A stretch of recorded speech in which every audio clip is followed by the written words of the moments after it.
Bueno, Bueno, ante todo, bienvenidos a los oyentes, tanto los que están en el Meet como los que están en YouTube. Agradecemos también la presencia de todos, la divulgación de esta charla que sale como parte de la residencia de pediatría del Hospital Rivadavia. Brevemente, yo soy el jefe de residentes actualmente, soy Oscar Ciaroni, y surgió como parte de la residencia, ¿no? Abordar, ¿no?, la problemática que está, creo que en auge o en aumento en estos últimos años sobre trastornos de la conducta alimentaria. Así que pudimos convocar a dos expertas, o tres expertos, o cuatro expertos, digamos, gente que a partir del contacto con la doctora Ana Armata, que nos fue como ayudando en armar estos encuentros virtuales, que son dos, por lo pronto, que esperemos que quizás también se puedan seguir haciendo. La verdad que nos parece sumamente importante como pediatras tener un poco más del manejo clínico, nutricional y también de la parte de salud mental, que es el enfoque, ¿no?, un poco holístico que hay que darle a estos trastornos. Creo que no mucho más. Vamos a comenzar con las presentaciones. Primero va a hablar la doctora Ana María Armata, que es pediatra y médica de adolescentes y es coordinadora del grupo de trabajo de trastornos alimentarios de la Sociedad Argentina de Nutrición. Bueno, Ana, todo bueno, tuyo, muchas gracias. gracias. Bueno, y felicitaciones, Oscar, porque, bueno, sabrás, Ale, ya de hace tiempo, que siempre tuvimos ganas de trabajar con los residentes y con la gente que se está formando, porque esto, como decís vos, es un tema que se está presentando cada vez más y muchas veces requiere internación.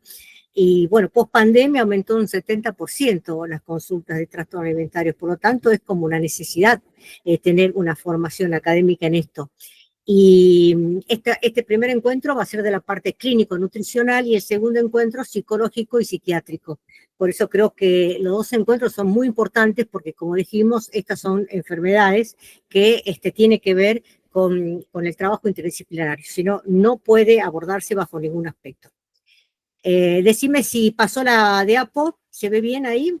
Aspectos Sí, clínicos. sí, Bien. sí, perfecto. Bueno, entonces como para poder entender qué pasa en un niño o adolescente con un trastorno alimentario, primero hay que entender qué es lo que necesita un niño o adolescente para poder crecer en salud. Estas frases se las digo habitualmente a mis pacientes cuando me dicen, no, más adelante. Le digo, mira, niños y adolescentes tienen un corto tiempo de crecer y toda la vida para vivir con los resultados. Entre eso vamos a ver que masa ósea, masa muscular se forman hasta los 20 y pico de años, 25 años, y después es muy difícil recuperarlas. Por lo tanto, tenemos que pensar que cuando viene un niño o un adolescente que no está teniendo los requerimientos que necesita para crecer, bueno, esa es una alerta que tenemos que tener. Y esto, el alerta, si ya nos damos cuenta desde la infancia que tiene algo que, como dicen los padres, es medio jodido con la comida, mira, tiene algo, algún problema, nosotros tenemos que empezarle a explicar la hoja de ruta, explicarle cómo va a ser su crecimiento, cómo va a ser su desarrollo y por qué es necesario que todo esto sea adecuado. Porque hay dos momentos importantes en la vida del crecimiento del ser humano. El intrauterino, que es fundamental, que dura 9 meses, donde desde una célula crece un bebé de 50 centímetros, y en 9 meses la madre tiene muchísimos controles para que esto se haga. Y el otro momento de desarrollo muy importante es el puberal, que dura mucho más de 9 meses y no se hacen controles tan seguidos, porque es el otro punto de pico máximo de desarrollo con un crecimiento somático y maduración sexual, se suma todo eso. Entonces son dos momentos muy claves que los pediatras estas curvas las recontra conocemos, que son las curvas de velocidad de crecimiento, y fíjense cómo la velocidad de crecimiento en varón y mujer hace un pico en la edad de la pubertad. Entonces, ¿qué es como llamamos el pico de máximo velocidad de crecimiento? Acá el tiempo corre, no nos da tiempo. O sea, un chico en crecimiento tiene que ser tratado urgentemente porque si no deja secuelas. Sabemos que una vez que pasó de la infancia viene el desarrollo puberal, que Tanner, y bueno, los que hicimos pediatría un poco de adolescencia, este desarrollo puberal se estadifica en 5 estadios, que significa cómo va evolucionando cada uno de los estadios que fundamentalmente tiene que ver con lo que tiene, con todos la acción hormonal que tiene, en todos los efectores secundarios de hormonas que tiene el varón y la mujer. Esto no es necesario que lo sepa, pero yo, como este material le va a quedar para que tengan, para ver cómo correlacionar el Tanner 1 al 5, que me dice cómo está creciendo. Y no todos crecen al mismo tiempo. Esto es recontra importante saberlo, porque es una de las causas donde se empieza el trastorno alimentario con el bendito bullying, ¿no? Tenemos acá Tanner, que hizo este estudio. Ya Tanner, en el año, hace más de 50 años estudió esto. Decía, bueno, 3 mujeres de 12 años con diferentes estadios de desarrollo puberal. Fíjense, la primera tiene casi un cuerpo infantil, y la última tiene un cuerpo casi adulto y tiene 12 años. Obviamente que va a tener en la sociedad, en la escuela, todo lo que tenga que ver con el bullying, esto se aplica típico en sexto, séptimo grado de la primaria. Y en los varones la pasan peor, porque aunque los varones no se preocupan tanto por el tejido graso y el peso, se preocupan mucho por la figura masculina, que tiene que ver con la corporalidad, ¿no? Lo que es la delgadez en la mujer, en el varón la corporalidad, el tener caja torácica, el tener masa muscular. Entonces, un adolescente de 14 años con inicio de desarrollo y otro completo, casi completo, van a tener distintas formas de manifestarse en la sociedad, en el grupo, en el deporte. Entonces, esto está bueno de hacerlo saber. No todos crecemos al mismo tiempo. La edad biológica a veces no coincide con la cronológica. Y con respecto a la mujer, sabemos que para el comienzo y mantenimiento de la actividad gonadal se requiere el 20-25% del peso en tejido graso. Esto significa que una prepuber, por eso le digo entre quinto y sexto grado, alguien que está antes de la pubertad, va a tener aumento de peso. Y el aumento de peso, ¿dónde lo localiza alguien que todavía no tiene suficientes estrógenos? Lo localiza en la panza, en el abdomen. Y a veces, ¿no? Tengo muchas consultas de madres que dicen, mira, te la traigo porque está panzona y no quiero que le venga la menstruación, que no quiero que venga la menstruación con este peso porque después va a quedar gorda. Y explicarle que este aumento de peso tiene que ver con la reserva energética para hacer el estirón puberal. Una vez que menstrua, empiezan a tener más hormonas, hacen que esa distribución grasa tenga localización estrogénica, que es lo que menos le gusta a la mujer. Bueno, yo vuelvo para mostrar que la localización estrogénica está obviamente, ya saben, en lo que es cadera, en mamas, en hombros redondeados, ¿no? Que cuando le doy las clases de pregrado me dicen, pero eso es gorda. Le digo, pero es un cuerpo en construcción, no es un cuerpo definitivo, es de construcción. Hicimos un estudio hace muchísimo tiempo con el doctor Bianculi en el Argerich por densitometría para ver qué pasaba con el tejido graso. Hicimos hueso, grasa y músculo en los adolescentes por desarrollo puberal. Miren, el Tanner 1 al Tanner 5. Es simplemente para que vean que las mujeres, el aumento de tejido graso es impresionante del Tanner 2 al 3.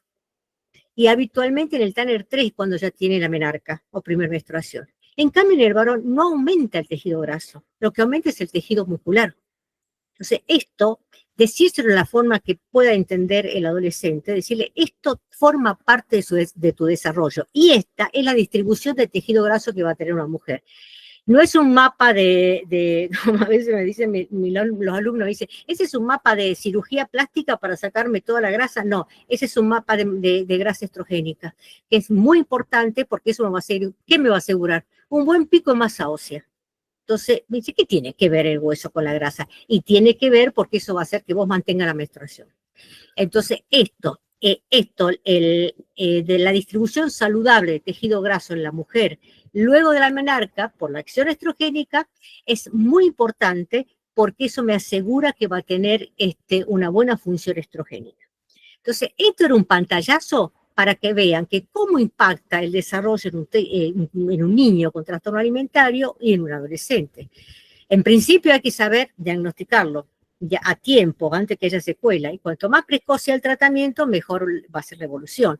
Y los trastornos alimentarios son enfermedades que están dentro de un manual psiquiátrico que se llama DSM-5, que permanentemente van a ver que hay algunos cambios, y que toma el trastorno alimentario como una perturbación persistente en comer, o las conductas relacionadas con la comida que altera el consumo o la absorción de los alimentos. Esta es la definición.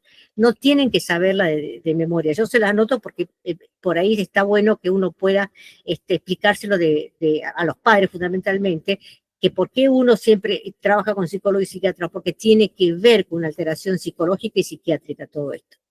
Y se clasificó en el DSM-5 todos estos trastornos alimentarios, que le voy a hacer un flash para que vean que no solamente hablamos de anorexia y bulimia. Los TCA, le decimos TCA o TA, así que anorexia nerviosa, bulimia nerviosa, el trastorno de evitación y restricción de ingesta de alimentos, que se llama TERIA o ARFID, que ahora se lo explico. El trastorno por atracón, por lejos, el más frecuente, y que no se consulta siempre.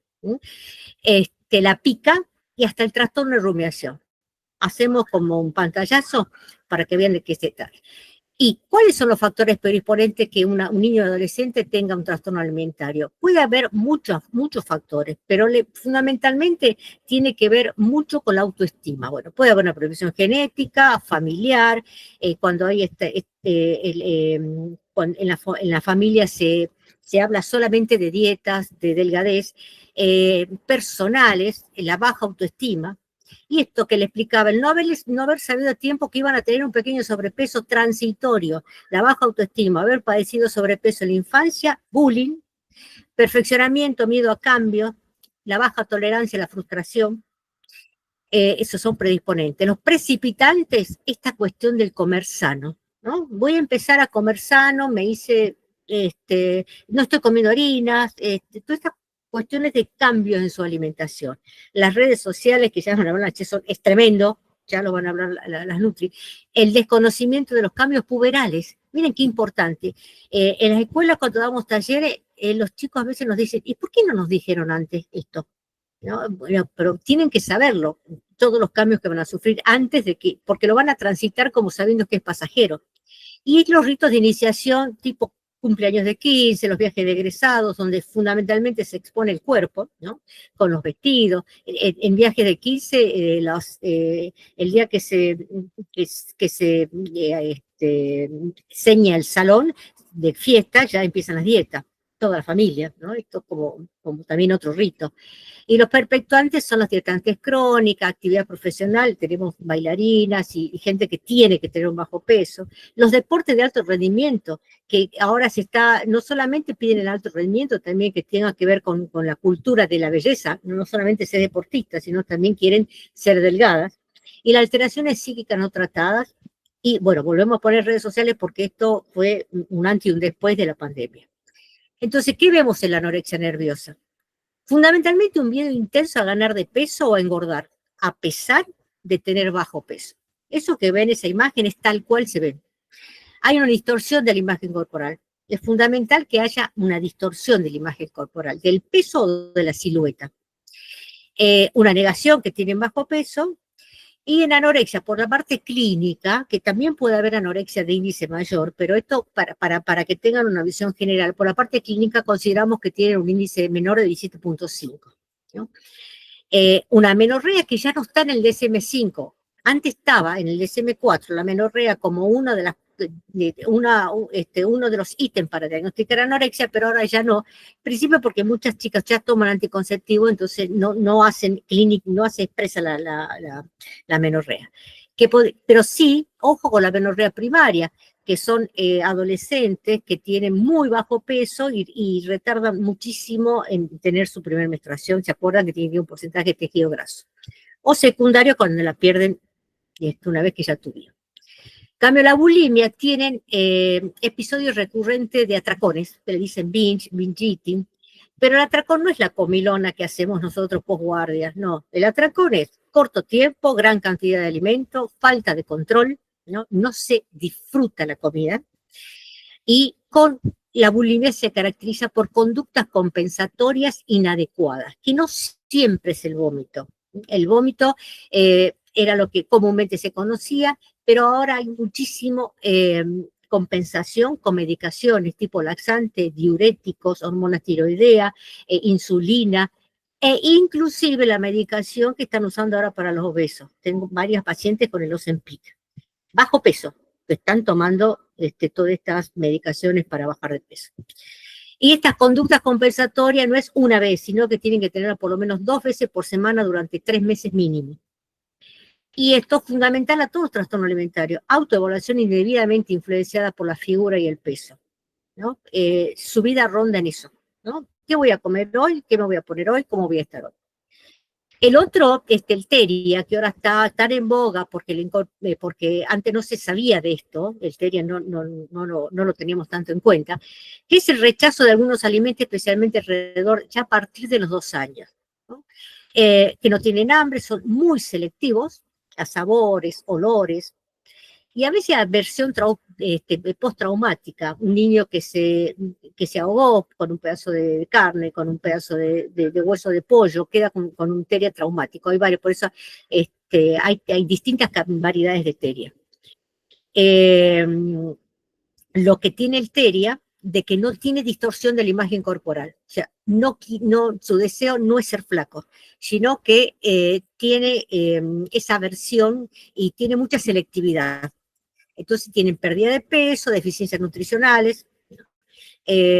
No se produce el teria en el curso de una anorexia o bulimia, no. El teria es muy, muy distinto al resto. Frecuentemente se da entre chicos a partir de los 4, 5 años, 9 años, y es más frecuente en varones. Entonces el teria está bueno cuando uno desde la pediatría, la madre siempre dice, no, ¿sabes qué? Come 3 cosas, no puedo incorporar otra cosa, hasta que hay que trabajarlo desde el área interdisciplinaria con el área cognitivo-conductual y se trabaja muy bien con teria. Evitar los déficits. Después el trastorno por atracón, que le decía que es el más frecuente de todos los trastornos alimentarios, que son episodios recurrentes de atracones.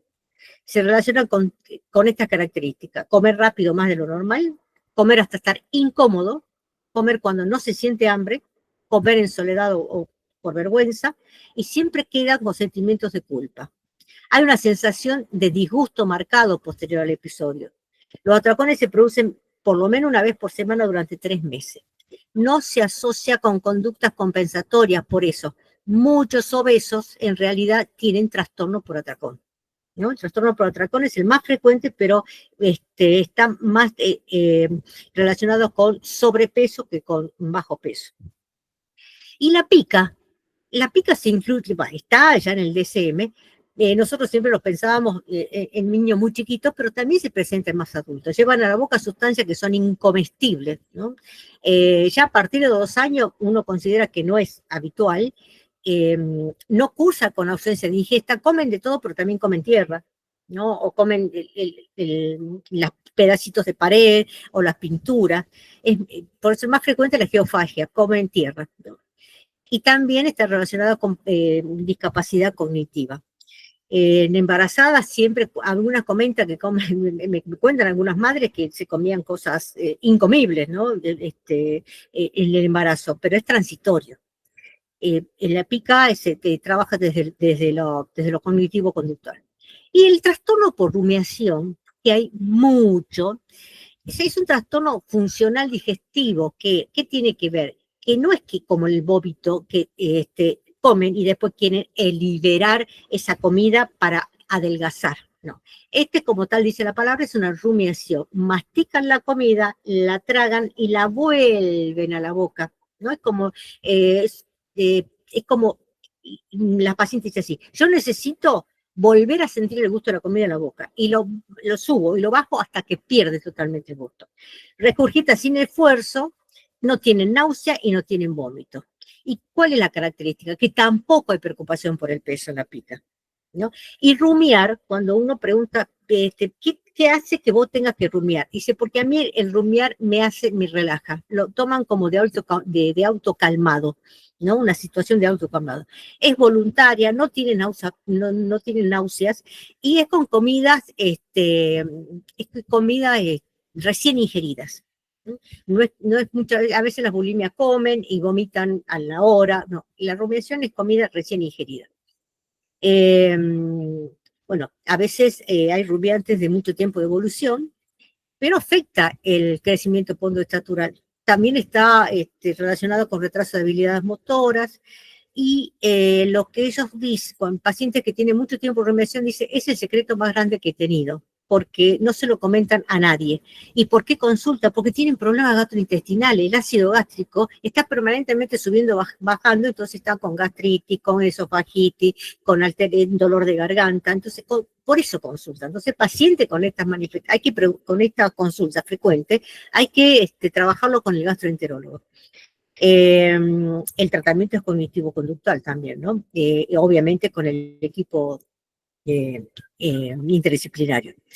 Esto para que, son datos que para que los tengan, porque no hay muchas cosas publicadas de esto, tienen un impulso premonitorio. Cuando nos va a poner nervioso algo, yo tengo una paciente que cuando va a un cumpleaños de 15 y va a haber mucha comida, y cuando se va a tener que mostrar y se pone nerviosa, agarra un platito de cositas que te dan para comer y se va lejos, come y hace rumiación hasta que se calma. Cuando se calma, vuelve a la fiesta, ¿no? Pero lo pueden decir. El tema es que, bueno, le afecta el aparato digestivo. Entonces, ¿qué pasa con todas estas cosas con alimentación en un crecimiento y un desarrollo? Las infestaciones que más frecuentes y por las que consultan casi siempre es las gastrointestinales. Paciente constipado, que no puedo ir al baño para nada, que estoy constipado, que se me hincha la panza, que siempre estoy con dolor de panza. Entonces, esto para que lo tengan, no los voy a aburrir con esto, pero hay que pensar de que para que se produzca la constipación tienen que alterarse los 3 tiempos de alimentación. Hay un primer tiempo que es con lo que se come, el segundo qué pasa y el tercero la excreción. Entonces el primer tiempo tiene que ver con la cantidad de comida, ¿no? Si yo como poco volumen, voy a tener poco resto, ¿no? Entonces la constipación en un trastorno alimentario se da porque reducen la ingesta, la cantidad, el volumen de nutrientes. Por lo tanto, se modifica toda la consistencia, el volumen, y se retrasa el vaciamiento gástrico y hacen un éxtasis gástrico crónico. Miren, esta paciente que consultaba porque decía que se hinchaba y tenía panza, ¿no? Que estaba constipada, obviamente, tenía un retardo vasogástrico, una fibrosis pancreática y hacen dilatación yeyunal por el mismo éxtasis. Y la gastroparesia tiene que ver con esto, con que no funcionan todos los ácidos gástricos que tienen que funcionar en base a la poca cantidad de comida que tienen, ¿no?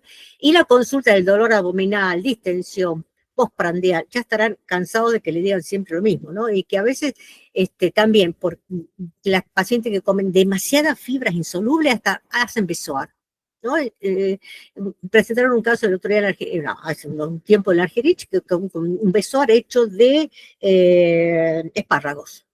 Comí tanto, que se le ve dilatado. Cosas como increíbles. El segundo tiempo de la nutrición y el metabolismo tiene que ver con que al estar desnutrida, todas las hormonas funcionan mal, todas están bajas, la T3, el cortisol, el cortisol está aumentada, pero el tema es que todo hace de que se digiera peor. Y el último tiempo, que es de la excreción, al tener pocas enzimas digestivas, al tener poco volumen, obviamente se va a producir la constipación. Y la constipación no se medica, se corrige con la valoración nutricional para que puedan trabajar juntos de aumentar la variedad de comida, ¿no? Y recuperar la microbiota. Todo esto que pasa con la mala alimentación hace de que tenga una microbiota muy pobre. Entonces, lo digestivo es por lo primero que consultan y habitualmente es lo último que se corrige, lo último que mejora porque tarda mucho en corregirse. Entonces, una consulta esa. Después, las alteraciones del ciclo ovárico. Dijimos, para tener un buen ciclo ovárico con la función de la hormona normal, necesitamos que tengan un buen porcentaje de tejido graso que va a hacer que tengan buenos estrógenos. Entonces, ¿qué puede pasar? Se llama amenorrea hipotalámica funcional y que se puede manifestar como menstruación retardada, atrasada, por ejemplo, estudiamos las pacientes del colon y menstruan 17, 18 años, pueden tener ciclos irregulares, pueden tener la amenorrea antes del descenso de peso, y eso tiene que ver con el estrés. El estrés, el estar permanentemente pensando en lo que comen, aumenta mucho el cortisol y puede dar una amenorrea antes del descenso de peso. No tiene origen orgánico ni daño estructural, es reversible y tiene que ver con la disminución de las hormonas, fundamentalmente de la secreción pulsátil de gonadotrofina. Esto para que se acuerden que necesitaba un porcentaje de tejido graso.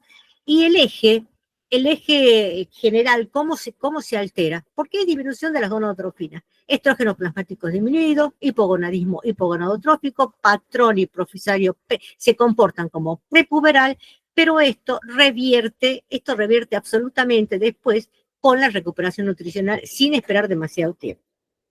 ¿Y qué pasa con la tiroides? Que hacen un hipotiroidismo compensatorio, se llama adaptación metabólica al bajo peso. Entonces tienen T3 baja, la T3 reversa que no tiene función, está alta, pero TSH normal, T4 libre, y no se debe medicar con hormonas. ¿Sí? Porque justamente una de las medicaciones que toman como mecanismo compensatorio los trastornos alimentarios son las hormonas tiroideas. Entonces, en este síndrome, en los trastornos alimentarios no se usa hormonas tiroideas hasta que no estén bien nutridas.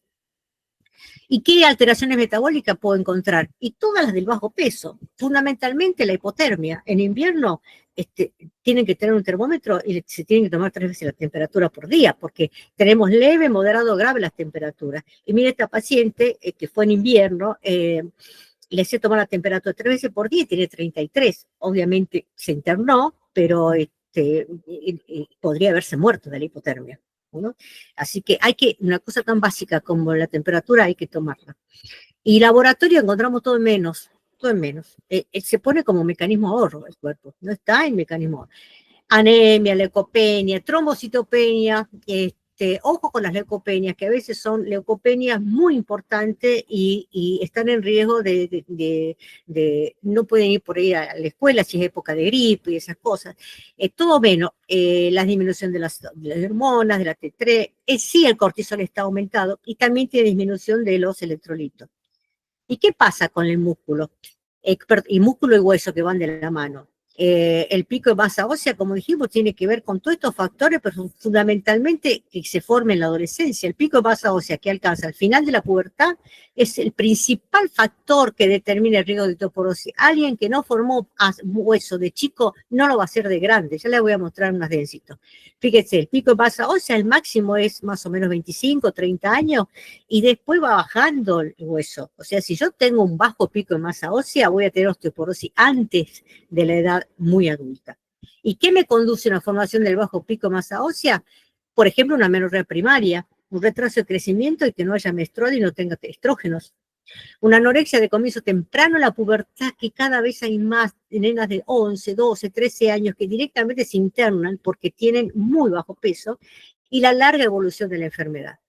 Entonces, ¿qué hago? Tengo que estudiarlo con una densito. Este es un densitómetro. El densitómetro, no le tengan miedo, es un aparato que mide, que fundamentalmente nos sirve para composición corporal y de hueso, de músculo, de tejido graso, y tiene la quinta parte de radiación que una placa de tórax, porque se puede hacer desde la infancia. A ver, con gente del Gutiérrez trabajamos con traumatología en chicos chiquititos con un síndrome de hueso frágil, no, o sea que no hay impedimento, simplemente el económico que algunas obras sociales no lo reconocen, pero hay que hacer una nota diciéndoles que es necesario para ver cómo está hecho, si está hecho el pico de masa ósea. ¿Y cómo se pide? Se pide en menores de 35 o de 40 años, siempre se pide columna lumbar, porque es donde más columna lumbar y cuerpo entero con composición corporal. Porque columna lumbar es la primera que se afecta, porque tiene hueso esponjoso, entonces cuando el cuerpo necesita calcio, lo chupa de ahí. El hueso es muy dador de calcio, es muy generoso, entonces lo saca donde más fácil es. Y en las mayores de edad recién se pide caderas, porque a veces obras sociales autorizan caderas para una paciente de 15, no sirve para ver la evolución. Bueno, ya saben que más o menos se usa el Z-score para las menores de 30 años y ahí dice más o menos cómo son los valores de densitometría. Esta es una paciente que que ella no es que tuvo un aumento y bajó de peso, nunca aumentó de peso. Esta es una paciente, mire, con 18 años, 18 añitos, 31 kilos, 1,45 m, índice de 14, ese puntito blanco es lo que está por debajo de la curva. Ella me dice que tiene un hueso compatible con osteoporosis. Y esta es una paciente esta es una densitometría, perdón. Esta es una densitometría, ¿no? Que se pide de cuerpo entero, porque ahí puedo ver composición corporal, y de columna, porque ahí veo cómo está el hueso, si se comió, si se reabsorbió. Las palabras que uso con las pacientes, a ver si se comió, porque por ahí no se entiende desde lo científico. Y esta es una nena de 13 años que estaba bajo, pero estaba más o menos el cuerpo entero y columna lumbar parecido, con un 20% de tejido, pero tenía un índice bajo. Pasaron 2 años, ¿no? A pesar de que aumentó la altura, aumentó por ahí el peso, pero miren cómo se comió y cómo se reabsorbió el hueso de la columna lumbar. ¿Mm? Todavía estamos a tiempo, 15.8, casi 16 años, puede recuperar la masa ósea. Por eso es importante hacerla antes de que pase mucho tiempo, porque nos muestra desde dónde estamos. Esta paciente de 23 con osteoporosis que es de una anorexia desde la infancia, la fractura que presentó es de costillas, ahí está marcada en la tomografía, la fractura de costilla al toser. O sea que la osteoporosis no es la ruptura de los huesos largos, no, puede ser una mínima ruptura. Y bueno, la triada de la deportista o del atleta, que a veces se habla de esto porque viene trastorno alimentario con trastorno de la función reproductiva o hormonal y la osteoporosis, osteopenia. Entonces, esto lo estudia mucho la gente de Ramos Mejía con la bailarina del Colón. El aparato masticatorio, la bulímica que vomita, todo el ácido, que se llama intrínseco porque viene desde el estómago, produce erosión dental, adelgazamiento de los dientes e hipertrofia de parótida. Entonces vemos en bulimia nerviosa fundamentalmente la hipertrofia de parótida, que me muestra una cara en luna llena, que es lo que no le gusta. Entonces cuando uno le palpa la parótida y le dice, mira, esto tiene que ver con los vómitos, se puede trabajar en la reducción de los vómitos. Mira, estas pacientes consultaban porque no querían que le vean la cara porque tenían la cara gorda. No era cara gorda, era hipertrofia parótida. Y estas son las lesiones que se producen por los vómitos, porque no solamente de ácido, sino también pierden las piezas dentales.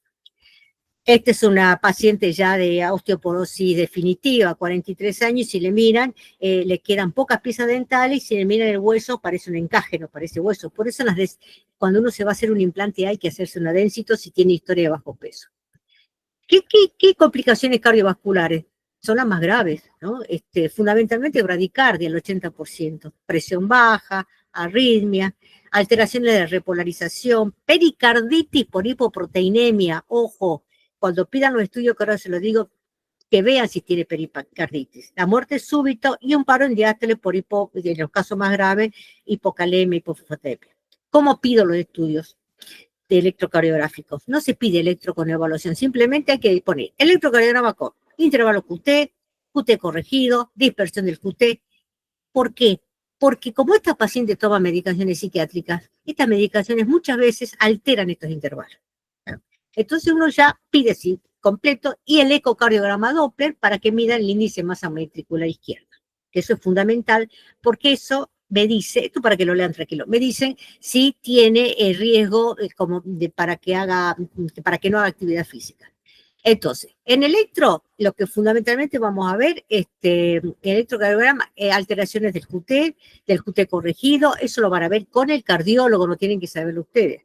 Pero hay que pedir un Doppler, porque hay que medir el índice de masa ventricular izquierdo, porque así como baja la masa muscular del cuerpo entero, también del corazón. Y siempre van a encontrar algunas insuficiencias de válvulas triviales, que se recuperan cuando recuperan el índice de masa ventricular, ¿no? Ahí, bueno, usted en Rivadavia tiene a Marisa Pacheco, que me enseñó todo esto, que es una genia, pero está muy bueno consultar a las pacientes con el equipo, ¿ya? ¿Y cuáles son las complicaciones cardiovasculares? Fundamentalmente acá nos tienen que preocupar las pacientes muy vomitadoras, porque las que vomitan mucho tienen que tener monitoreo semanal cardiovascular. Y estas complicaciones son secundarias al déficit nutricional y se recuperan cuando recuperan su nutrición. Por eso es muy importante el tratamiento en equipo. Cuando interno, los criterios de internación, desnutrición, obviamente, bueno, esto es, ustedes saben, están muchas cuestiones puestas con signos de preguntas porque a veces son otras las causas válidas también. Pero una bradicardia que tenga menos de 40 es grave. ¿no? Una hipotensión ortostática también. Imagínense una bradicardia deshidratada, hipoglucemia, eso es un combo mortal. Cuando tiene alteraciones del medio interno, la hipotermia, y cuando no hay familia continente, que son el 80%, por eso uno tiene que replantearse cuándo va a internar. ¿Y quién se hace cargo del tratamiento? Solo un equipo interdisciplinario. El sostén clínico nutricional acompaña al tratamiento psicoterapeuta. No hay forma de verla una sola persona, porque acá trabajamos no solamente de lo multidisciplinario, sino transdisciplinario. Esto de que yo le esté hablando de lo cardiológico, de lo gastroenterológico, esto es como que tiene que ser un lienzo sin costuras, que no se note, ¿no? Que todos hablemos el mismo idioma. Así que bueno, perdón lo rápido, pero este material les va a quedar y me interesaba que tengan una visión un poco general de las complicaciones que pueden tener y por qué tenemos que saber diagnosticar. No se diagnostica lo que no se conoce. Por eso, por lo menos, empezar a conocer estas patologías. Bueno, dejo de compartir, ¿te parece, Oscar? Dale, Ana, muchísimas gracias. No, por favor, perdón. Si hacemos la charla de Ale y de Dale. y después si dejamos el espacio de preguntas, si les parece. Dale, perfecto. Dale, ¿querés presentar, Dale? Sí, espera que quiero buscarla para que me aparezca y me quedo tranquila. Dale. Mientras tanto, bueno, las presento las licenciadas Alejandra Sachs y Estefanía Rodríguez, que son licenciadas en nutrición del Hospital Rivadavia, especialistas en trastornos de la conducta alimentaria. Así que cuando... Bueno, empieza Steffi y después sigo yo. No sé si Dale. querés decir algo, Steffi. Si, avísame, yo te voy pasando la presentación. ¿Se ve ahí? No, está puesto... ¿Tenés compartido? Ahí está. Ahí está. Dale. Bueno, buenas tardes a todos. Vamos a empezar con el Ateneo, por lo menos de la parte nutricional, antes de pasar por ahí a lo que es el tratamiento nutricional, que es a lo que venimos, Ale y yo. Quería hablar un poquito, así de manera fugaz, sobre algo de números, de epidemiología, de trastornos, y el tema de la pandemia, ¿no? Que fue como un antes y un después. Bien. Estos artículos son previos a la pandemia, ¿no es cierto? Aunque algunas cosas todavía se siguen manteniendo. Por ejemplo, que los trastornos alimentarios suelen presentarse en la pubertad, ya lo dijo Ana, en la adolescencia o el inicio de la edad adulta, si bien en los últimos años se ha observado que se presentan cada vez en edades más tempranas y perduran hasta edades cada vez más avanzadas si también no se detectan o no se tratan a tiempo. Por eso es tan importante la detección precoz y el tratamiento. También se sabe que afecta principalmente a la población femenina, aproximadamente 9 casos de trastornos alimentarios en mujeres y en relación a 1 con respecto a los hombres. En cuanto a números y estadísticas generales, prevalencia a nivel general, se estima que a lo largo de la vida la anorexia nerviosa, la bulimia nerviosa y el trastorno por atracón, que quizás son los que abundan a nivel global, es del 0,9, 1,5% y 3,5% respectivamente para mujeres. Ahí ven que el trastorno por atracón es mucho más frecuente que el resto de los trastornos, como dijo Ana, y 0,3, 0,5 y 2% respectivamente en el caso de los hombres. Bien. Pero en el 2020 llegó la pandemia y el aislamiento, ¿no es cierto? Y no solo el aislamiento, sino el tema de las redes sociales, que explotó porque los chicos tenían que estar conectados casi todo el día, muchos por el tema del colegio. Hay una red social muy conocida que explotó en el 2020, que es TikTok, donde los chicos acceden a videos de cualquier tipo y el algoritmo de TikTok les va sugiriendo otros, pero hay que tener muchísimo cuidado, porque en Instagram también, ¿no? Hay mucha exposición, también el algoritmo de Instagram nos sugiere muchos videos, pero en TikTok hay muchísimo menos control, ¿no es cierto? Porque en Instagram uno tiene los seguidores, los seguidos, más o menos se puede tener un control a quién están siguiendo, a qué páginas, a qué no. El tema de los influencers, otro gran tema.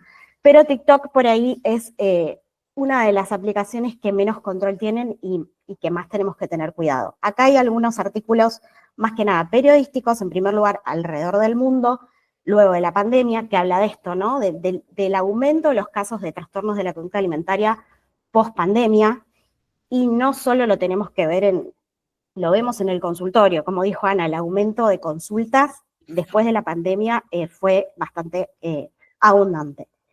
Después también se hicieron investigaciones que confirmaron esta relación entre la pandemia y el COVID-19, por ejemplo, un artículo en Inglaterra que habla de esto de la imagen corporal, el cuidarse, el ejercicio durante el COVID-19, que eso fue bastante claro en la pandemia, y un artículo en un hospital pediátrico, que es la siguiente diapositiva, donde el aumento de casos de niños con anorexia nerviosa que requirió hospitalización fue del 104% en el 2020 en comparación con los 3 años anteriores. ¿Sí? O sea, fue bastante abundante. Bien. Pasemos ahora al tema que nos compete a Ale y a mí, que es el tratamiento nutricional. ¿Cuáles van a ser los objetivos? Va a ser modificar las actitudes y las rutinas en relación con la comida, que el paciente pierda los miedos y restablecer un patrón de alimentación normal, favoreciendo su recuperación nutricional. Siempre se va a hablar con el paciente de recuperación nutricional y no de peso. Y también algo que tenemos que tener en cuenta es que para lograr que el paciente pueda modificar las actitudes, el miedo, perderle los miedos a los alimentos y demás, es muy importante la alianza terapéutica con el paciente, ¿sí? A veces la nutricionista somos las malas de la película, entonces tenemos que ganarnos un poco la confianza de ese paciente para poder ir pautando y siempre consensuando todos los objetivos con este paciente, ¿sí? Vamos a lograr una mejoría del comportamiento alimentario, quizás no su normalización total, ¿sí? Eso es una meta bastante alta, no con todos los pacientes no lo logramos, pero sí una mejoría, y modificar las creencias disfuncionales relacionadas con el cuerpo y la alimentación. Esto es muy importante, los pacientes vienen con muchísimos mitos alimentarios que hay que tratar de charlarlos a través de psicoeducación alimentaria, así que es uno de los objetivos bastante que tenemos que llevar a cabo. La atención, esto es importante, la atención por profesional con formación en nutrición clínica y con experiencia y capacitación en esta patología que posea ciertas características. No da lo mismo que la atienda una nutricionista que atiende pediatría normalmente o que atiende adultos, que hace gastroenterología, ¿sí? Para eso el equipo interdisciplinario debe estar formado por integrantes que estén en el tema o que tengan experiencia, porque a veces podemos hacer un poco de iatrogenia. Si una paciente con anorexia cae en una nutricionista que por ahí le da un plan un poco hipocalórico, la persona se pone más restrictiva todavía, ¿sí? Lo mismo nos pasa por ahí, hablando de profesionales de la salud, ¿no? Nos pasa por ahí cuando el paciente viene derivado generalmente a nosotros nos llegan derivados de pediatría, de adolescencia, donde sea, ¿no? Siempre lo ve un médico clínico, y el tema del estigma de la obesidad, ¿no? El papel en grande que dice obesidad, lo manda la nutricionista. Quiero decirles que en muchos casos las pacientes, este puede ser un factor precipitante, ¿sí? Así que hay que tener mucho cuidado en cómo uno habla en la consulta o trata este tema con ciertos pacientes.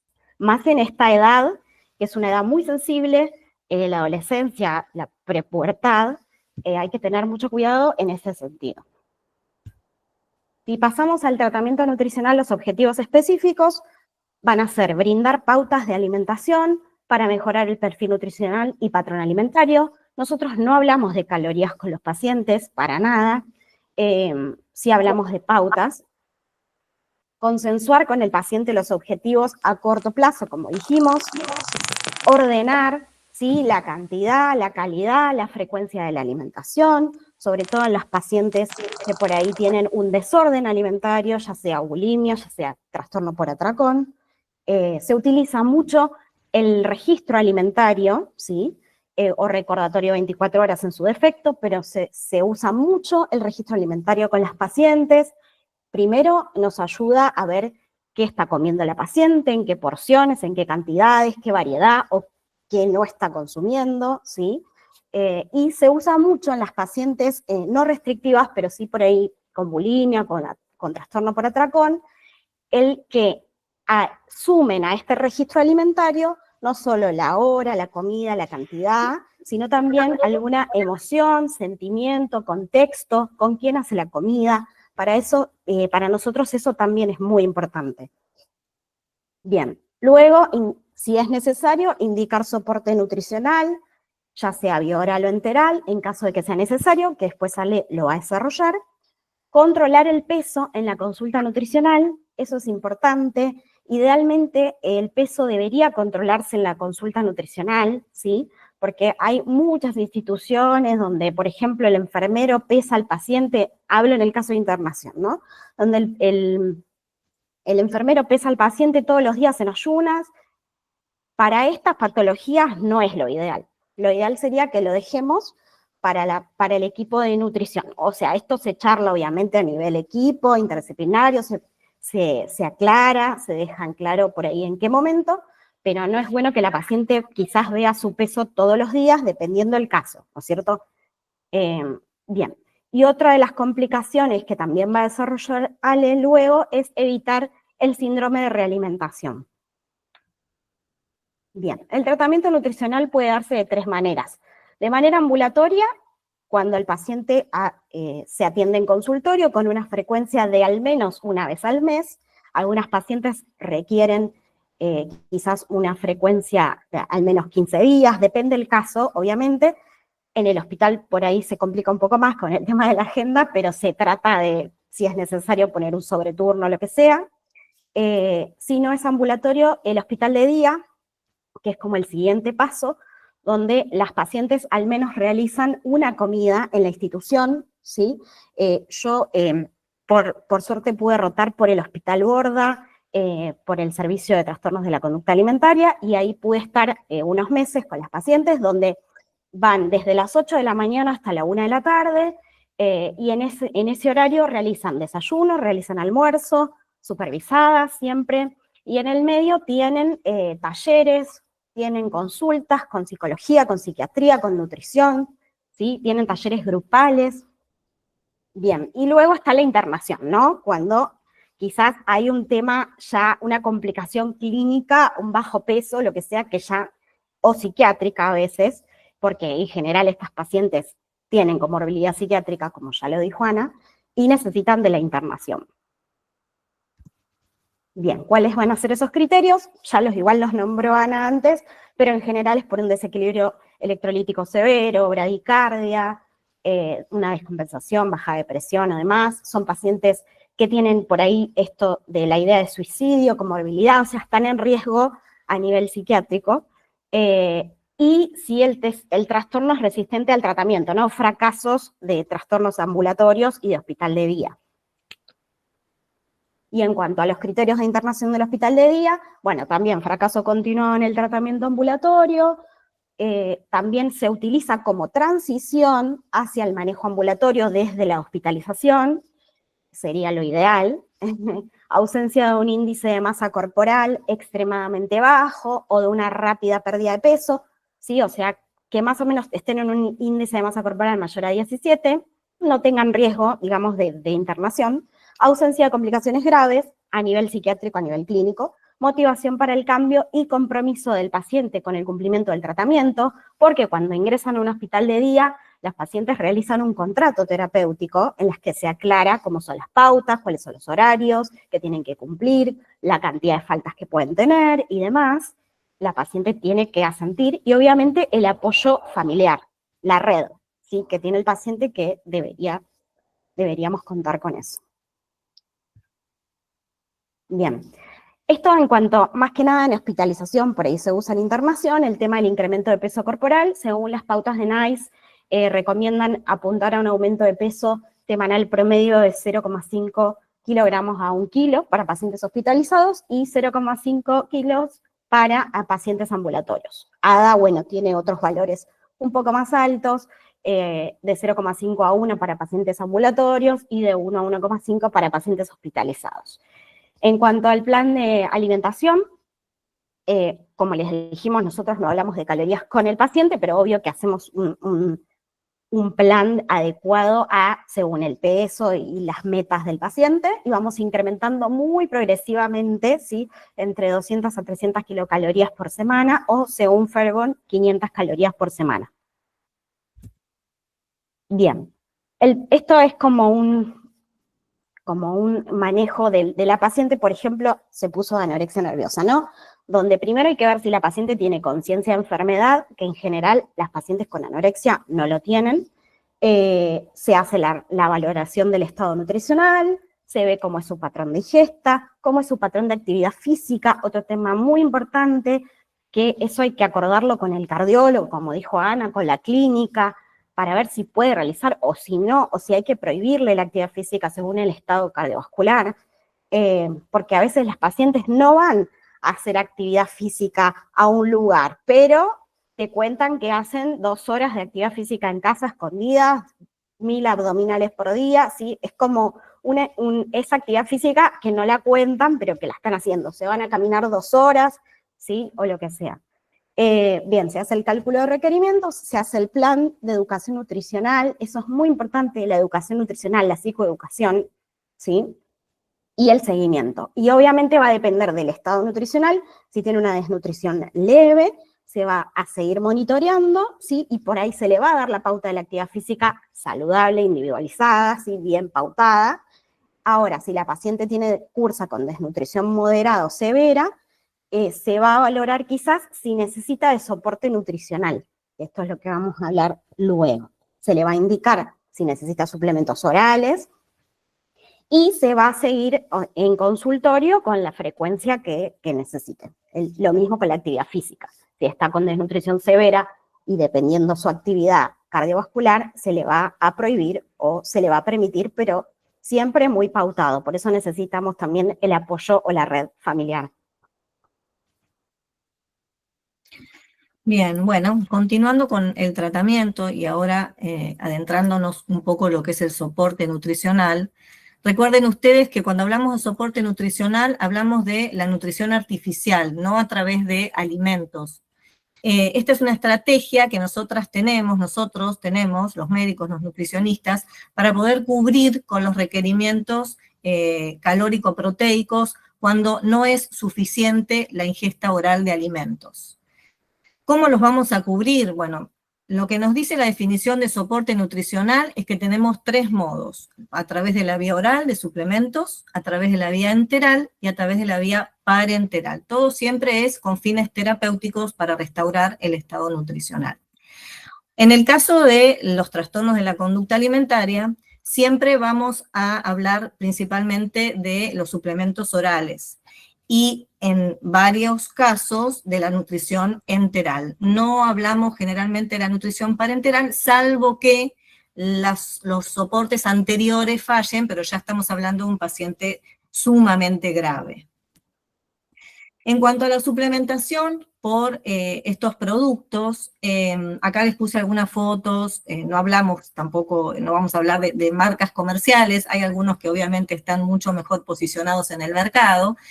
Lo ideal es aclarar que estos suplementos completan la alimentación cuando el paciente no puede lograr cubrir con sus requerimientos. Esto, imagínense, en una paciente con un diagnóstico de anorexia nerviosa, trae muchísimo ruido, con lo cual tenemos que tener paciencia en que seguramente nosotros le podemos indicar una botellita por día o 6 medidas de polvo, y esto al principio no va a ser factible.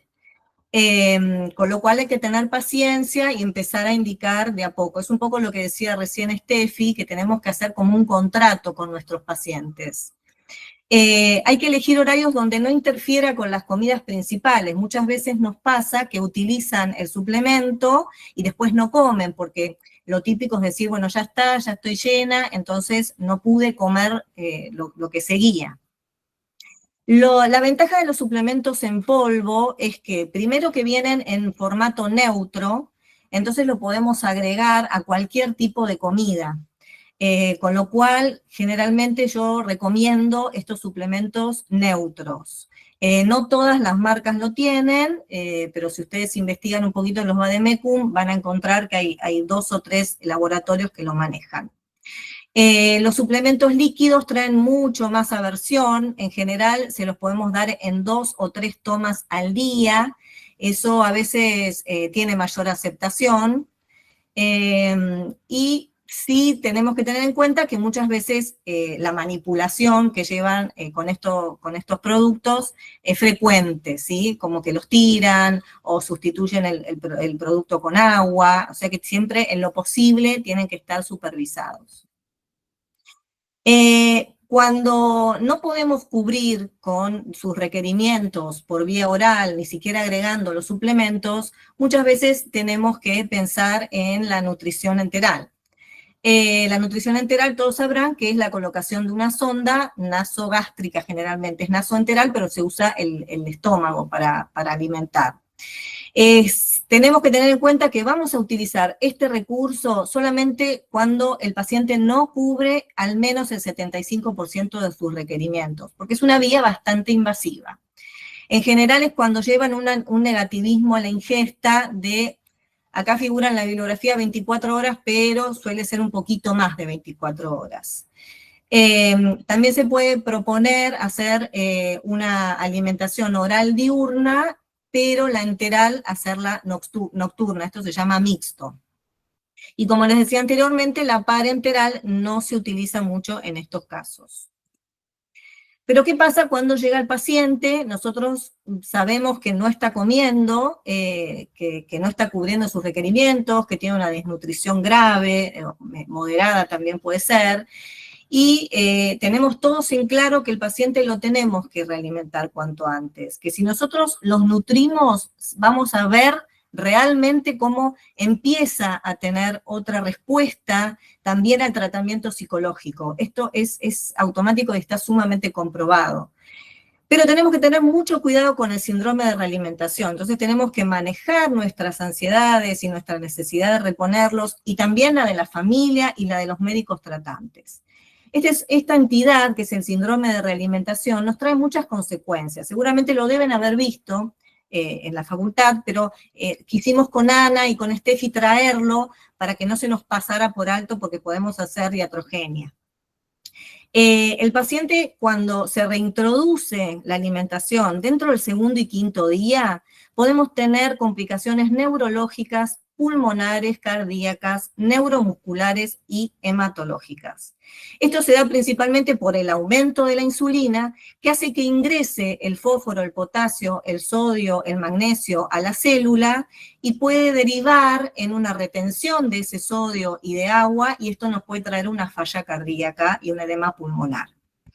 Es por eso que hay unos criterios para identificar qué pacientes corren este riesgo, y dentro de estos criterios van a observar, no los voy a leer, pero van a observar que entran sobre todo los pacientes que tienen desnutrición o bajo peso.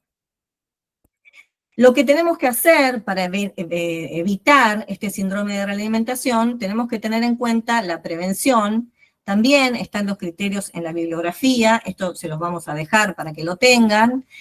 Principalmente, lo primero que vamos a hacer con estos pacientes es controlarle el fósforo, el potasio y el magnesio. A veces no es fácil, no sé, por lo menos en nuestro hospital sucede que en la guardia del fin de semana no se hace esta medición. Si no tenemos este valor, no podemos llegar al 100% de la recomendación. No se puede lograr cubrir el 100% de sus requerimientos. Primero tenemos que medir esto, si está bajo tenemos que reponer por vía endovenosa y aguardar el inicio de la nutrición hasta que se optimicen estos valores, quiere decir que tenemos que volver a controlar estos valores una vez repuestos. Lo que se usa también es la administración de tiamina en 300 miligramos de forma endovenosa. Esto es como un método preventivo, ya que la tiamina no es un valor que se pueda medir en laboratorio, no existe la medición de tiamina en sangre, por lo menos en nuestro país, así que se da de manera preventiva, que inhibe toda la cadena de este síndrome. Y una vez iniciada la nutrición, tenemos que volver a medir cada 24, 48, 72 horas el fósforo, el potasio, el magnesio y seguir así reponiendo constantemente. Eso con lo que respecta al síndrome de realimentación y, digamos, para finalizar un poco con nuestra charla desde lo clínico-nutricional, me parecía muy importante traer lo que es la prevención, porque todos los que estamos involucrados en la salud de la población tenemos que tener mucho cuidado, como decía Estefanía o como decía Ana, con el tema de la divulgación y desmitificar todo lo que traen nuestros pacientes. Existe una ley, que es la 26.396, no vamos a ahondar mucho en esto, pero nos llama mucho la atención, no solo que habla de promover entre niños y adolescentes conductas nutricionales saludables, que eso vemos que, sobre todo en las redes, no solo hablamos del intrusismo con gente que opina, que no tiene ningún valor científico, que no tiene el aval, ¿no?, de un título, sino muchas veces colegas que generalmente pueden ser disparadores de estas malas conductas. También hay que tratar de promover acciones tendientes a eliminar la discriminación y la estigmatización, que esto lo estuvieron hablando mis colegas, y desarrollar actividades. Nosotros creo que tenemos una deuda pendiente, hacer más difusión desde lo científico, ¿no? Quizás las sociedades tendrían que ponerse un poco más a tono con esto para poder competir con toda esta divulgación que hay de gente que no trabaja en el tema. Lo mismo con los anuncios publicitarios y todo lo que sea prohibido, dice la ley, publicación o difusión en medios de comunicación de dietas o métodos para adelgazar. Fíjense que esto no se está cumpliendo. Entonces esto es como abrir un poco el debate para ver, bueno, cada uno qué está haciendo al respecto. Y la ley también lo que menciona es que todos los pacientes tienen derecho a que se les cubra el tratamiento, porque nos pasa mucho en las consultas, sobre todo a nivel particular, que llegan pacientes muy, muy deteriorados que no pueden hacer frente a lo que es el costo económico de estos tratamientos, que al ser interdisciplinarios, que al ser muchos los actores que estamos en este tratamiento, se les dificulta mucho llevar a cabo. Entonces, que sepan que esta ley avala a solicitar a las obras sociales y a las prepagas a que cubran este tratamiento. Esto no está sucediendo. Entonces, para finalizar, quedarnos con que esto tiene que ser un tratamiento interdisciplinario, transdisciplinario, como dijo Ana, que solos no podemos, no asustarse ante esto y no sentirse mal porque no podemos atenderlo solos, buscar gente capacitada, derivar en el caso de que nosotros no podamos conformar un equipo, y bueno, estamos nosotras a disposición, por eso un poco era este Ateneo para cualquier consulta y cualquier inquietud que puedan tener con alguno de sus pacientes. Bueno, muy bien. Muchas gracias Alejandra y Estefanía. Dejamos una vez si tienen alguna consulta, abrimos un poco los micrófonos, voy a chusmear el YouTube si hay alguien que escribió. Clara, a ver, yo no sé si esto lo tengo que habilitar. Si Clara quiere hacer alguna pregunta, podés abrir el micrófono, me parece. Pero bueno, muy interesante, la verdad que súper completa las dos charlas y el abordaje que a veces es muy difícil y me pasa como, ¿no?, como pediatra, digamos, de ver esto, las dos cosas, ¿no? Uno desde la parte de verlo desde lo ambulatorio, verlo a ese chico que capaz que viene a la guardia y que consulta por una cosa, por otra, y también pesquisarlo a veces ahí, porque uno a veces está en la atención de la guardia y se pasa, se olvida, lo ve flaquito, lo ve un poco demasiado, no, y quizás hay otra cosa ahí dando vuelta y dice, bueno, vine por otra cosa, no sé, viene por un catarro. Bueno, empezar a ver, bueno, tiene seguimiento, como estar alerta, ¿no? Como prender un poco las alarmas y ver, bueno, qué es lo que hace, qué es lo que no hace, si hay algo que nos llama la atención. Me impactó un poco la foto de Ana de la hipertrofia parotidia, porque es como que, capaz que vos decís es una parotiditis, y no. Está vomitando. Exacto, ¿sí? Bueno, y te cuento, se escucha ahí, ¿no? Te cuento que una de las cosas de la pandemia, que esto de verse en las pantallas, ¿no? Que querían bajar la cara, y después el dejar de usar, muchas pacientes no querían dejar de usar el barbijo. Y usaban esos barbijos, viste que había muchos modelos, pero esos que eran muy grandes para taparse casi toda la cara, y cuando le preguntaba, me dice, pero pero es porque barbijo, pero te tengo que revisar igual, le digo, déjame que te explico, me fijo cómo está tu boca. La parte clínica es no tanto como soberana, sino tiene que ser clínica. Hay que revisar al paciente, hay que revisarlo todo. Aunque venga toda la semana a tomarle la presión, hay que ver la evaluación de las extremidades, todo. Y las parótidas. Entonces, muchísimas veces después de que la revisaba, le digo, mira, esto es parótida, y tengo el dibujito para mostrarle, le digo, no es gordura. Esto es porque es por los vómitos. No, tampoco le digo, estás vomitando, ya sé. No, esto significa de que se afecta esto por la cantidad de vómitos. Cuando deje de vomitar, no te das cuenta de esto, y ahí relacionan. Sí, la verdad que sí. ¿No? Entonces hay que revisar el paciente. ¿Sí? Y después, muy importante, lo que marcaban Steffi y Ale, el tema de la realimentación. Porque a veces uno dice, sí, empiece dietas hipercalóricas, sí, nadie le sacó el laboratorio y después viene con las complicaciones.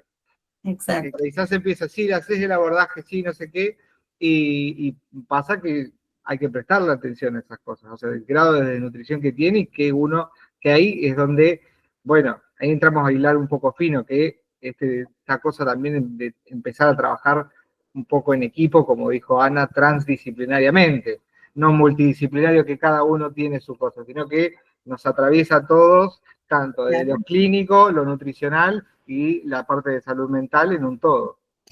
Y eso lo tiene que sentir el paciente, porque un caso, una pregunta frecuente es, ¿puedo hacer actividad física?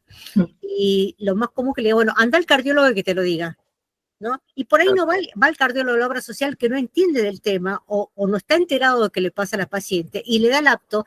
Tuvimos un caso de un paciente con una frecuencia cardíaca de 35 y que le dieron el apto porque según el cardiólogo era deportista de alto rendimiento. Dice, pero si es un deportista de alto rendimiento, ¿no? Le dio el apto. Vino con el apto y lo llamé, le digo, sí, todo lo que quieras, pero también es un trastorno alimentario. Sí. Entonces, no podía ir a alto rendimiento con esa frecuencia cardíaca. Entonces, ahí se juega la vida, ese es el tema, que hay que estar permanentemente en contacto. Exacto. Tiene una pregunta, a ver si María Soledad, si podés abrirte. Hola, ¿qué tal? Buenas tardes. Mi pregunta es para el equipo. Nosotras somos un equipo también, estamos presentando la charla, y es preguntarles, ustedes en el Rivadavia, ¿tienen hospital de día o solamente trabajan como equipo? Solamente trabajamos como equipo. De hecho, estamos tratando todo el tiempo de conformar equipo. Nosotros en este momento no tenemos hospital de día. Tenemos atención ambulatoria, nutricional, estamos tratando de sumar gente del hospital, de lo que es salud mental. Trabajamos mucho con el ameguino, con la parte psicológica, con una psicóloga que es especialista, con lo cual un poco también esto, hablándolo con Ana, la idea es que sea un puntapié para poder formar una red. Sí. Porque estamos necesitando muchas veces, no solo hospital de día, sino muchas veces internación. Nos pasa, justamente tenemos ahora una paciente internada con 18 años en clínica médica de adultos, porque creo que también es un poco el desconocimiento, ¿no? Entonces, por eso formar equipos es importante para poder internar a estas pacientes que en realidad hasta los 21 años podrían ser incluidas en pediatría, pero nunca se se determinó esto, por lo menos desde mi hospital, y me parece que esto ocurre en muchos hospitales, incluso teniendo en cuenta que en el Gutiérrez, por ejemplo, aceptan hasta 16. Entonces nos está quedando una franja ahí, que es un bache súper importante, pero la realidad es que estamos tratando de conformar un equipo no solo del Rivadavia, sino en red con otros hospitales. De hecho, el próximo miércoles la charla la va a dar una psicóloga y una psiquiatra de otros hospitales.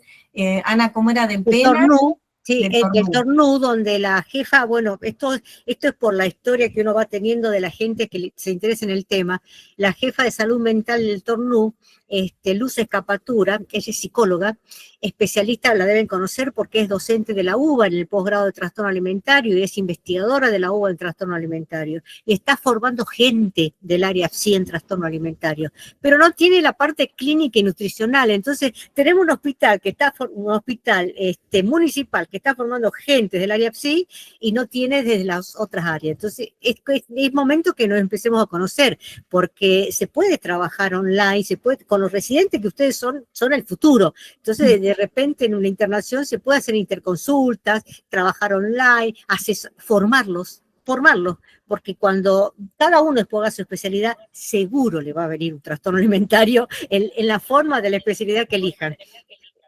Entonces, y en el caso que tengan, perdón, en el caso que tengan que derivar, porque bueno, se deriva a hospital de día, ¿a dónde derivan cuando tienen que derivar Es un a una problema. paciente? Es un problema, No, es un problema. O Ahora, sea, sí. yo creo que el Borda El Borda es es el una único. opción, sí. Y pero si no, hay en privado, lista pero de- cada vez menos hay en privados y también. lista de espera de 3 meses en el Borda, porque tengo unas pacientes que están en lista de espera. Y en el privado no existe el hospital de día. Se llaman hospital de día, pero no cumplen la función como Es explicó el cierto. jefe que tiene que ser el hospital de día. En ¿no? realidad el único que sí cumple, lo que pasa de que uno se reserva también algunas cuestiones, es Aluba, Bueno, que es el único que listo. siguió funcionando como hospital de día. Sí, Claro. sí, El único que sobrevivió a la pandemia. Claro. Después CIDPAD y otros tienen la mitad de la concurrencia virtual y digamos que en trastornos alimentarios no es lo mejor. no es efectivo.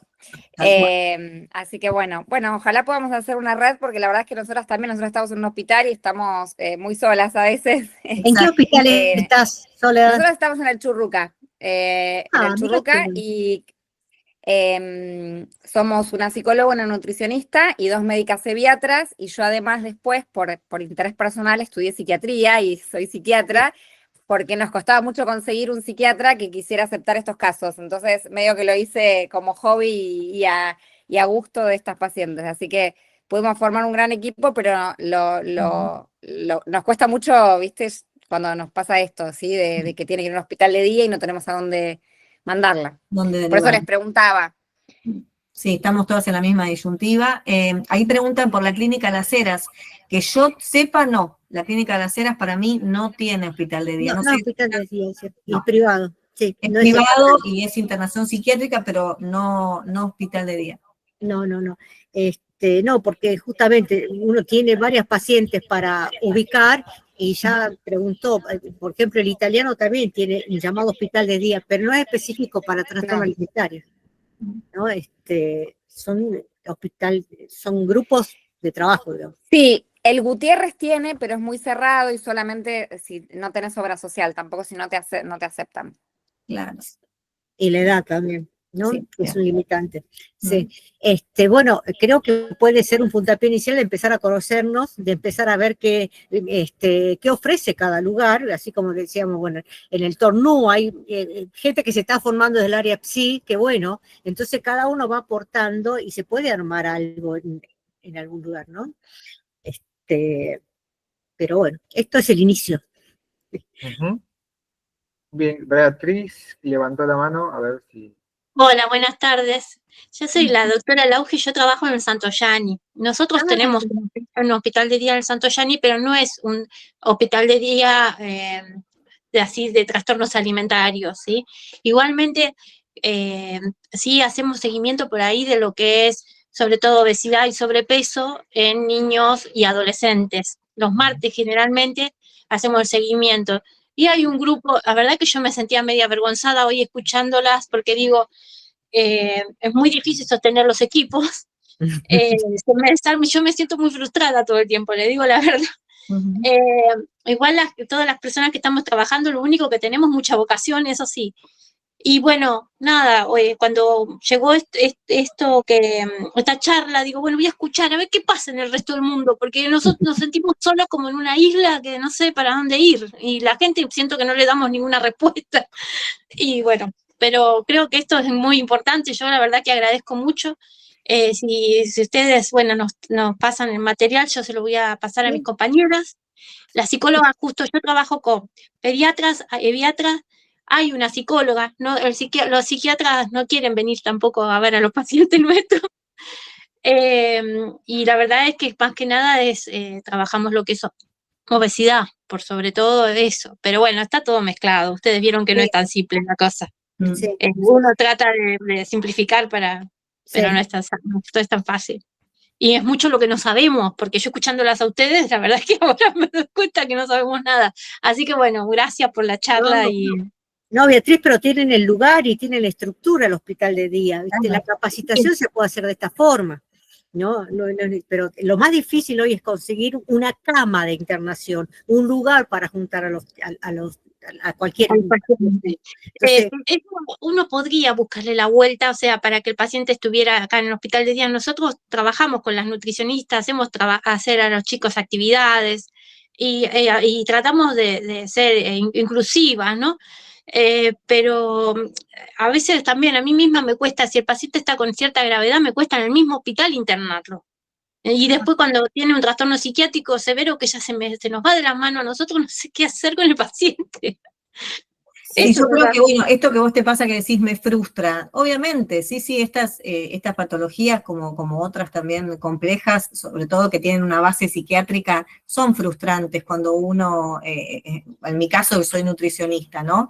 Pero como dijo Ana, esto tiene que ser un puntapié para ver si podemos formar algo, aunque sea entre varios hospitales. O sea que esto que vos planteás está buenísimo y está genial que te hayas conectado, porque como dice Ana, que tengas el lugar y el dispositivo, seguramente lo vas a poder lograr, seguramente lo vas a poder implementar. Yo creo que esto, Oscar, por ahí, vos que tenés los datos de todos, está buenísimo, porque quizás los podemos seguir encontrando. Exacto. Y de a poco ir puliendo cada vez más, de acuerdo a las necesidades que veamos, ¿no? Que la necesidad está. Nosotros pacientes recibimos permanentemente. Es terrible, sí. Inclusive hemos tenido varoncitos con anorexia. Sí, que esos pacientes sí por ahí, nosotros Hospital de Día nosotros hacemos el laboratorio, la evaluación clínica, pero el psiquiatra se lo lleva y le hace la consulta en forma solo, no arma equipo con nosotros. Me cuesta que el psiquiatra venga, la psicóloga sí, pero el psiquiatra no. Y hay pacientes que exceden la psicología, ¿va? Bueno, tengamos en cuenta que en el privado también estamos desmembradas físicamente, ¿no? Cuando hacemos ambulatorio. Entonces, pero tenemos que contactarnos permanentemente. Nosotras con Ana nos hablamos permanentemente, te mando tal paciente, pasa tal cosa. Incluso hacemos muchas veces reuniones de equipo en algún bar, en el Zoom. Tenemos la ventaja de que ahora estos medios nos permiten estar conectados. Entonces, bueno, no frustrarse porque el psiquiatra se lo lleve. Simplemente decirle, bueno, una vez cada, no sé, lo que ustedes necesiten de acuerdo a la prevalencia que tengan, cada X cantidad de tiempo nos juntamos y charlamos sobre fulanito, menganita, y es súper enriquecedor. Ok. Sí, totalmente. Sí. Y capacitar a los más jóvenes. Yo apelo a los más jóvenes, porque ustedes van a tener que continuar esto, ¿no? Así que mira, Oscar, la responsabilidad que te dimos. Claro. Tremendo. Bueno, muy bien. Muchas gracias. A ver, Romina había puesto... No, bueno, sí, lo de la experiencia del abordaje del hospital de día, pero bueno, no tenemos hospital de día. Dice que trabaja en un hospital pediátrico, que es especialista en nutrición, y que el abordaje interdisciplinario es fundamental, pero a veces cuesta que los equipos funcionen adecuadamente. Sí. Y Milagros Sheffer levantó la mano si tiene alguna pregunta. Sí, hola, buenas tardes. No, más que pregunta, sumarme a esta inquietud que tienen todos. Yo soy psicóloga social, pertenezco a SACIA, la Sociedad Argentina de Salud Integral del Adolescente, y con una amiga que es médica, damos varias charlas en los colegios. Tenemos esta misma falencia, o sea, damos charlas en los colegios de diferentes temas, porque esto es interdisciplinario. Y cuando se nos acercan algunos chicos a buscar una respuesta, no hay dónde derivar, porque como el apremio económico es tan fuerte, allá hace varios años y ahora más, los padres no pueden costearle un psicólogo. Los psicólogos, las guardias, es mínima lo que se da, y realmente es una problemática porque uno se ofrece, obviamente las charlas son gratuitas, brindándonos con nuestras diferentes sapiencias para los chicos, se hacen unos debates hermosos, y cuando el chico se abre y después de la reunión se acerca a pedir ayuda, ya sea a nosotras o al equipo de orientación, no hay dónde derivarlos, porque ya pasa a ser una cuestión económica y directamente de falencia de profesionales. Bueno, por No eso, hay. Yo estoy por en eso. Pinamar o damos charlas acá en General Madariaga, que Janina Acerson es la médica, mi colega y amiga con la que hacemos estas cosas juntas, y allá es lo mismo. No hay profesionales para atender la demanda de los chicos. Por eso también es importante lo de la ley que existe y que yo he tenido pacientes que han conseguido que la obra social o la prepaga les cubra el tratamiento. Lo que pasa es que obviamente son trámites engorrosos, habría que ahondar un poquito más en el tema. La realidad es que yo suelo contarles a la familia que existe esta ley, y cuando ellos se empiezan a involucrar y empiezan a leer un poco más o asesorarse, van a las prepagas de las obras sociales. Entonces esto, de nuevo, habría que asesorarnos entre nosotros, ¿no? También es cómo tiene que ser los pasos, pero bueno, hagamos cumplir esta ley, y la verdad que la felicito porque el tema de prevención en las escuelas es muy interesante. Muy interesante. Gracias, y gracias a ustedes. La verdad que la charla, alucinante, Gracias. importantísima. Gracias. Muchas gracias. Acá ponen en el chat si tienen referencia a un centro por Belgrano, debe ser. Sí. Centro Libertad. Sí, privado. Centro Sí, Libertador. Centro Libertador, sí lo conozco. Es un centro ambulatorio, pero que no tiene hospital de día, ¿no? Ese es el tema, que se trabaja trabaja muy bien, todos especializados, pero son pacientes no de alto riesgo, como uno a veces recibe, ¿no? Vieron, en estos trastornos lo que se hace antes de tomar un paciente es una admisión, ¿no? Entonces uno en la admisión, que puede ser o el equipo completo o parte del equipo, define qué tipo de tratamiento va a hacer. Primero, saber que cualquier trastorno alimentario, mínimo, son 2 años de tratamiento. Exacto, Mínimo. eso iba a decir. Mínimo. Es largo, es costoso, porque son 5 disciplinas que hay que tener presentes, ¿no? Entonces, si no tienen cobertura social y si no hay una articulación hospitalaria que el paciente vaya a todos los especialistas, es caro. Así que hay lugares buenos, es buen lugar, muy buen lugar del Centro Libertador, pero no tiene hospital de día. Entonces son pacientes ambulatorios. Si tiene convenio con varias prepagas, el Libertador, y bueno, hay otros también privados que tienen convenio. Entonces, bueno, ante nada o a veces en los hospitales hay mucha espera o muchos problemas con los turnos, como decía Steffi, y bueno, hay que tener en cuenta todas las posibilidades para poder ayudar. También está Citral, que es otro equipo interdisciplinario donde trabajo yo, pero también son pacientes ambulatorios. Sí. Sí, y no de alto riesgo, que no necesitan internación. No. Sí, ese es el punto. Uh-huh. A ver. Creo no, a ver si hay alguna pregunta acá en el YouTube. No, muchas gracias por el espacio, ponen. Muchas gracias por la presentación, muy buena la presentación. No, preguntas no. Y acá en el chat, no. Bueno, genial. Bueno, Oscar, gracias. No te agradecí delante de todos, pero igual ya sabes. Oscar, genio. Genio. Gracias. 19:30, hicimos muy bien. Buen tiempo. Bien. exactamente. Y el material se puede volver a ver, Sí, ahora decimos vamos a gestionar y a ver, tengo que ver y les paso el link, a ver si quedó grabado, que yo creo que sí, Dale, va a perfecto. tardar Y y nosotras tenemos bibliografía también, que por si eso. en Sí, la tenemos varios papers para vas a seguir para trabajando, Oscar, perdón, pero te mandamos todo a vos. sí, no En la pasa clase nada. que viene, preguntan ahí, es Sí. psicología y psiquiatría. Claro, Son las dos estaremos clases ahí que también para los aportes y Sí. es muy importante también esta área, ¿no? Para los clínicos, para nosotros es muy importante. Sí. Así que nos veremos la próxima. Ojalá, ojalá, Y ojalá puede- sean y las número preguntas que 2 de muchos. y si le quedan preguntas pendientes, les surgen de ver el material, las pueden hacer. Nosotros de alguna forma las contestaremos. Contestamos. Sí, Sí. así que Sí. muchísimas gracias por la participación, a las exponentes. Después lo que decía del listado, sí, quedó el listado de la gente que se inscribió, así que en esto de armar redes, así que eso, me pareció que hay gente conectada de Cava, pero también del interior, No, así de que, todos lados, sí, así sí, que la está chica bueno, de para Pinamar. empezar quizás a trabajar un poco más en redes. Que creo que Totalmente. es el punto. Así Totalmente. que, bueno, muchísimas gracias a todos. Gracias. Un saludo grande. Gracias a todos. Nos Muchas vemos. gracias. Adiós. Chao.